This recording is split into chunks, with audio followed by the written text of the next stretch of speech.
there's, I guess, a plea to him, a fruitless plea to Joe Rogan to basically harken back to the days when he was a little more grounded in reality and a little more accepting of being able to see something that was wrong with his eyes and recognize it and call it out. Particularly a lot of the immigration stuff that Trump did in his first term. And he gave some impassioned speeches back then. And basically, we plead with him. He's doing it worse now. It's worse now. And you helped him get elected. He told you he did, that you got him elected. So, like, open your eyes a little bit and recognize the terrible things that are going on that you have sort of helped usher in, to be honest. I think the line, come back to reality, you know? Come back to reality. Come back to, like, your team, which is just, like, again, not promoting the king of morons, his words. Like a day, I think the day before the video came out, he kind of did. He was basically confronted with some of these deportations that maybe shouldn't be happening right now, of people who aren't affiliated with a gang, aren't convicted of gang activity, anything like that, and being deported anyway to El Salvador. And he like sort of like, that's fucked up. Like, we shouldn't be doing that. Like, is there any way to get him back? Like, oh my God. And there's a really short clip, and people are being like, oh, Joe Rogan's waking up. I don't think he is, folks. No. It is like, I encourage Joe to like keep going, but he doesn't take that moment to like consider like, oh, I did vote for that. I did want this. Because he frames it like, you know, this isn't what we like. Yeah. This isn't part of the plan. It is part of the plan, Joe. Yeah. You need to recognize that it's part of the plan. There is maybe opportunity for him to still go on that journey. The plea still stands. But yeah, if you actually, I before we started recording, I said this. I tried to listen to the episode. Oh, don't as do I that. do sometimes. I try to listen to the episodes to get the full context of clips.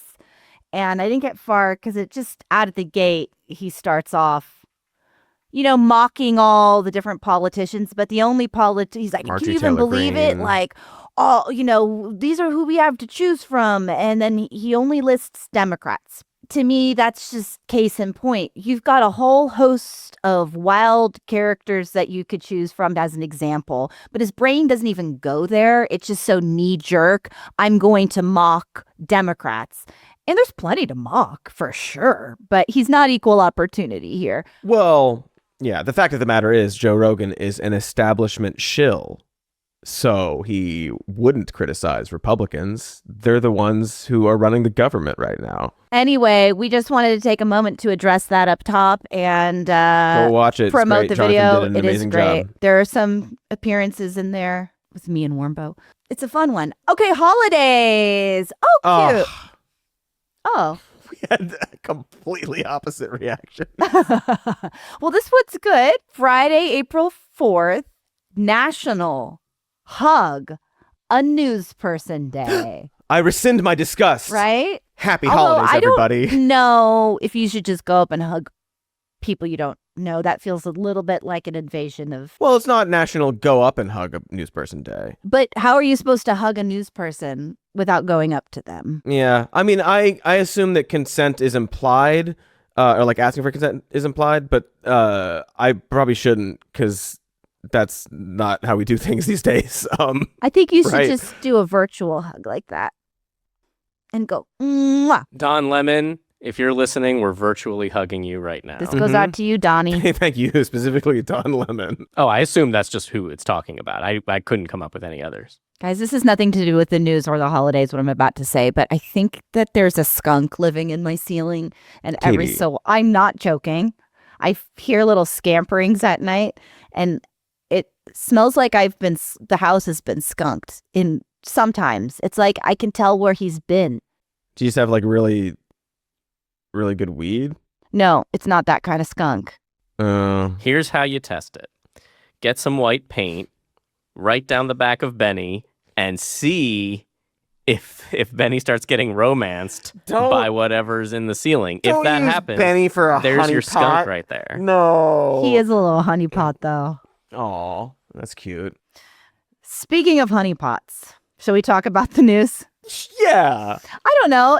Yes. Gold at the end of the rainbow. There Yeah. we go. Yeah, so the Trump tariffs, they were announced yesterday or Wednesday officially. Most of them go into effect over the next few days. Trump held up a couple of charts He loves his with charts. a couple Loves of the chart. columns. It has a list of countries in I don't know what order, and then a column that says tariffs charged to the USA, which is not how tariffs work, and also this is not what they are, and a bunch of percentages, and then USA discounted reciprocal tariffs, and then the number is just half whatever the number was in the previous Just column. get out ahead of this and say, I don't understand it at all. And I think partly that's their fault because it's wildly It is stupid. entirely their Right? fault. Okay. Yes. I mean, where to start? I would. Couldn't Honestly, tell yet. where to start is this. I think this idea that Trump has that because we import more than we export to these countries, we're getting swindled. Yes, he's saying a trade deficit is in itself bad. That's it, and then it's unfair, and like he seems. I think he's conflating a lot of different words. Like he's using the word deficit in how he understands it in different like areas to apply to this, and he's like, "Oh, trade deficit, that's bad." And he sees that we're importing more than we export to this country, and so we're getting cheated by them simply because we buy more stuff from them than they do from us. And I want to point out that is not really how being cheated works. If you are buying something from another country and they, like, for example, Indonesia, we have a trade deficit with Indonesia because we buy a bunch of stuff from them, including coffee and other things that we want, and they buy less stuff from us, presumably because they can get a lot of it from closer places, China, Australia, what have you. But it's not like we're getting swindled. We're getting something for that money. Goods, right? We pay them and then we get something. And if there is a tariff that they've placed on imports from the United States, and it's, first of all, it's not what they're listing there, but also that doesn't mean that we're getting screwed. It means that Indonesia wants to protect its domestic supply of X. The same way we have small tariffs on certain other things if we want to protect our supply of that thing. Mm-hmm. So making tariffs specifically reciprocal doesn't necessarily make a lot of sense because we trade different things. We're buying different things, right? And there's like a fundamental shift. I mean, I could be wrong. I'm not in my field of expertise, but in America, in our workforce, or the things that we have decided over the last 100 years, less manufacturing, more white collar jobs, and more investment into tech industries, different types of jobs. So our economy is just fundamentally different than this.